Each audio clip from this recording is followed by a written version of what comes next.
This is Group 5's presentation on Voltra Sante. First off, a little bit about the company. It was formed in 2005 by Jerome Aproveche to complement the company's vineyard. The winemaking process, in the early fall there's a harvest. Once the harvest occurs, the grapes are washed and crushed. The crushed are either disposed of or recycled. The washed grapes go through a fermentation process. The Chardonnay grapes actually go in a wine barrel, and the generic white wine grapes go through a steel holding tank. Once the fermentation process is complete, it's actually tested, bottled, and sent to sale. The company actually makes 3 types of wines: Chardonnay Estate, a regular Chardonnay, and Blanc de Blanc.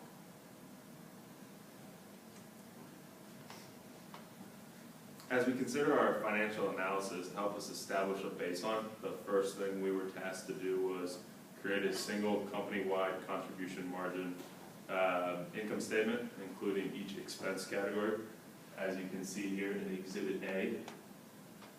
The goal in mind was to determine the weighted average revenue and the weighted average contribution or operating margin for one bottle of wine. So what we did here is we knew that our sales totaled $848,000, and based on a number of variables, including the wine and grapes included, we were going to produce 49,000 bottles of wine. So our weighted average revenue per bottle of wine was $17.31. After backing out variable expenses and fixed expenses, we came to an operating margin of roughly $93,000. Based on that and our known 49,000 bottles that we will sell, we were able to calculate our weighted average operating margin of $1.92.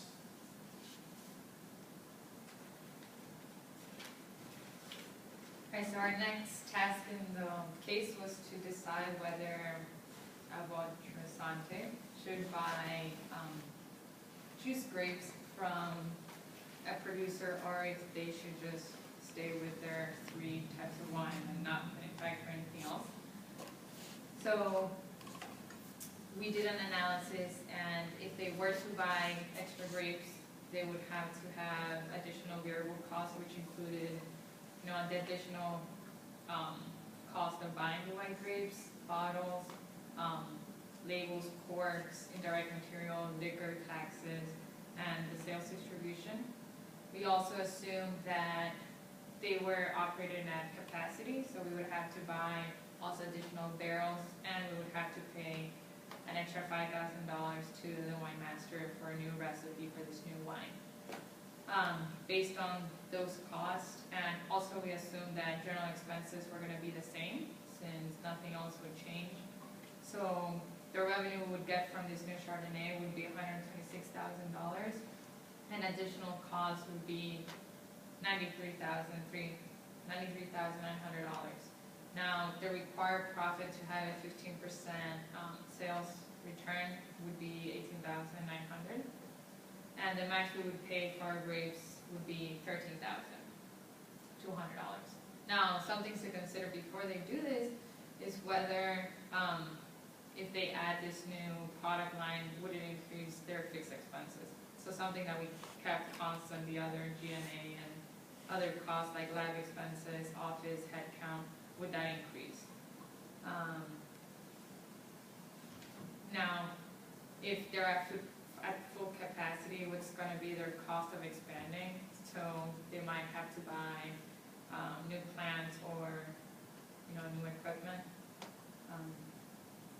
Will the new Chardonnay have higher contribution margin, or will it be lower than the one they're actually replacing? Would it be other investments that would have a higher return that they could invest their money on?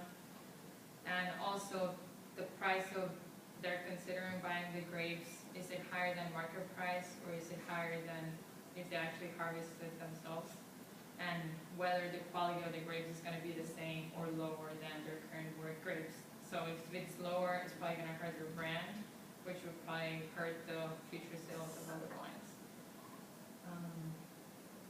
Would it also cannibalize other wines for just adding this new product line with a lower CM. And if it has a lower CM, then it will probably decrease your profits, so is it really worthwhile for them to do it or not?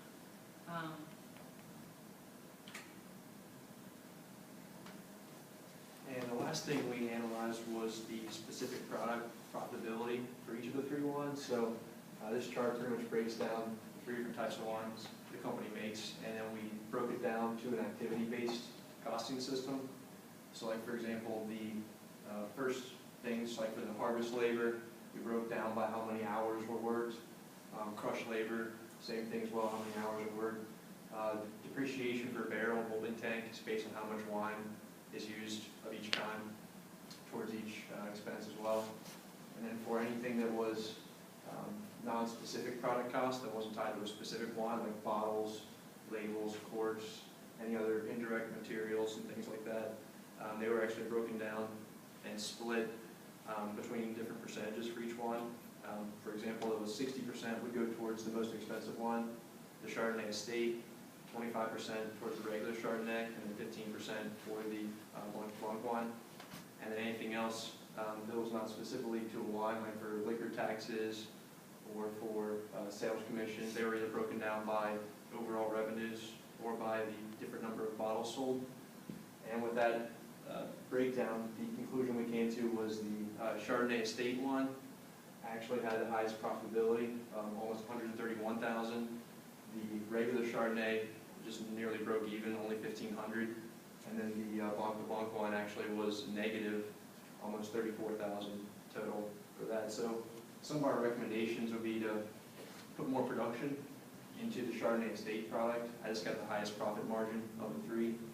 We would also consider not even purchasing the generic white grapes, since the two wines used to produce them at the lower profit margins, and then also potentially eliminating the Blanc de Blanc wine entirely, since we're losing money on that one. And also, if we did cut that wine line, it would help save on administrative expenses and other expenses for like the wine master and other sales staff and things like that.